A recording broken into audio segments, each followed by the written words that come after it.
Hey folks, this spring we had a really nasty windstorm and I'm only now getting around to cleaning up after it.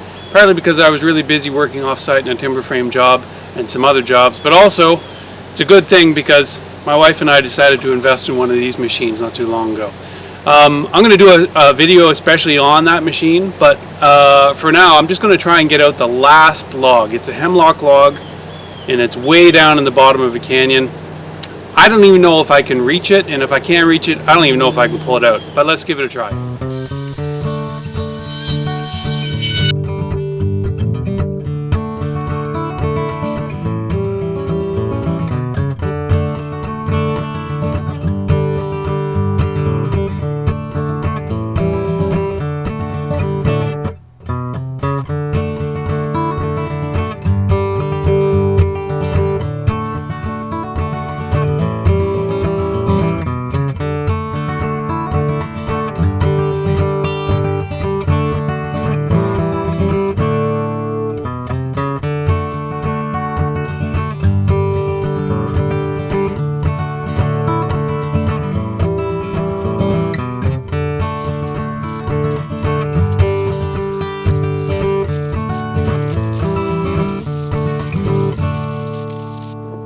So here's a good vantage point to get a sense of what I'm up against here. There is, that's the road I drove in on, and I had to back into the position the tractor's in now. This fortunately actually is a little old laneway that's not used anymore, but it is decently flat. So there's the tractor up at the top of the hill, and now as I pan around you can get a sense of the hill that I'm dealing with here. And as I keep going down, on the left you see that hemlock tree is starting to come into the foreground. Now way down in behind that, to the right of that hemlock, is the hemlock that's got blown over in the spring. That's what I'm going to try and get out. So first of all, let's see if the winch can even reach that far.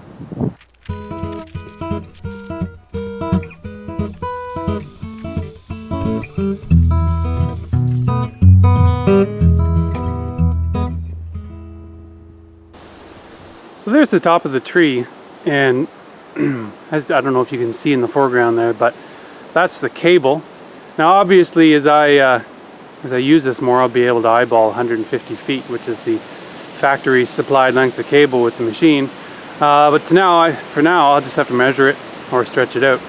Now that's the base of the tree, right in the center now, and it looks as if the cable will reach just about halfway along the tree. So I'm going to have to be a little strategic about how I buck the tree up just to make sure I can grab a hold of the bottom one and still pull it out. So what I think I'm going to do first of all, I'm going to delimb the thing and then take stock of where I'm at depending on how it all falls, and so I can get a better understanding of which side of which residual tree I want to go, I want to pull it out on. And that top of course is just going to be in the way, so I think I'll cut it up into relatively small pieces that I can move by hand. It just saves me from walking over a lot of slash. Anyway, this is what I'm up against here. I'll get as much footage as I can of the process of extracting, and we'll see how things go.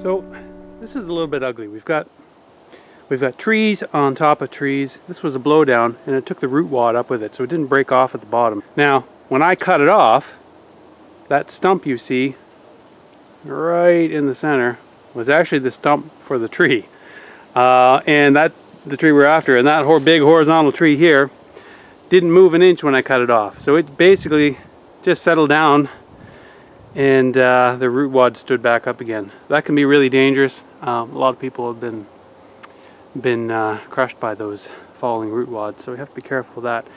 But the rest of the tree is quite a nightmare. I've got the big one that I'm after is on top of at least 3 other trees. And basically where I need to cut it up, where I need to delimit, it's up at over chest height. So what I'm going to have to do is try and try and cut some branches underneath it and try and deal with the things that it's on top of in order to get it to fall down so that I can deal with it without having to run the chainsaw up at chest height or over my head, which of course is bad. Anyway, we'll see how it goes.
I just delimbed that tree up to about 25 feet. Now, that particular log isn't really the one I'm after, but when I cut it up a little bit more, maybe I'll cut it at 8 and 16 or something like that. I'll see if it's sound, and if it's sound, and I'm not too tuckered out, I may just haul it out.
Okay, so the whole tree is out now except for the bottom log. There's quite a crook on the very bottom. I'm looking for 14-foot logs to make 14-foot posts out of. And the bottom log had a bit of a crook in it, so it's 14 feet long plus I think 6 feet to cut off the bottom to get rid of a crooked bit. Frankly, I'm surprised that the winch pulled the last log out through all that rat's nest, because there were a bunch of cross-piled trees there, and anyway, it's quite ugly. But this one is further away and quite a bit bigger, so I'm not sure if... anyway, we'll see.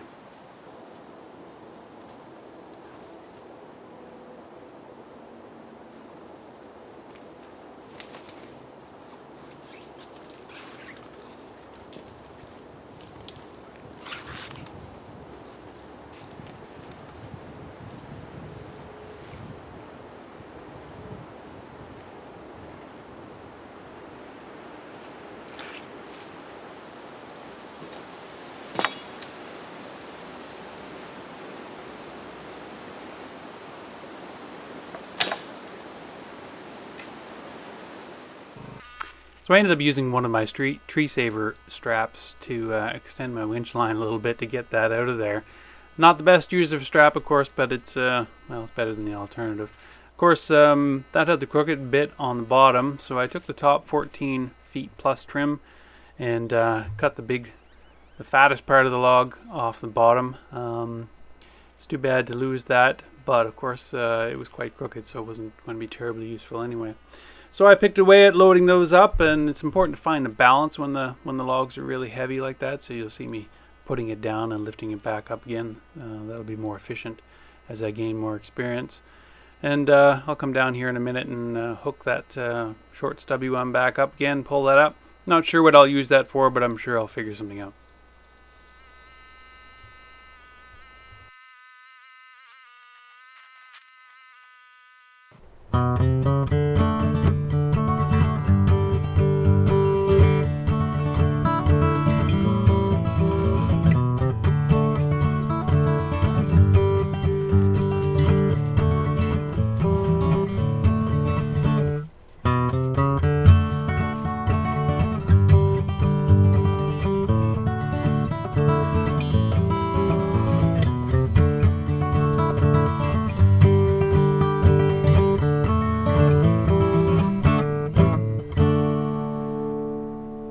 Well, it looks like I got out just in time.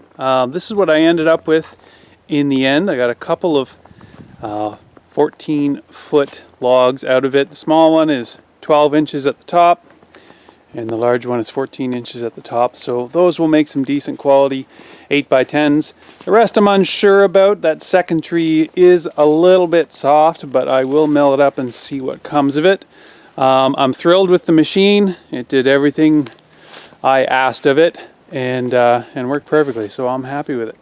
Now time to go get cleaned up, and I'll take this over to the mill. Thanks very much.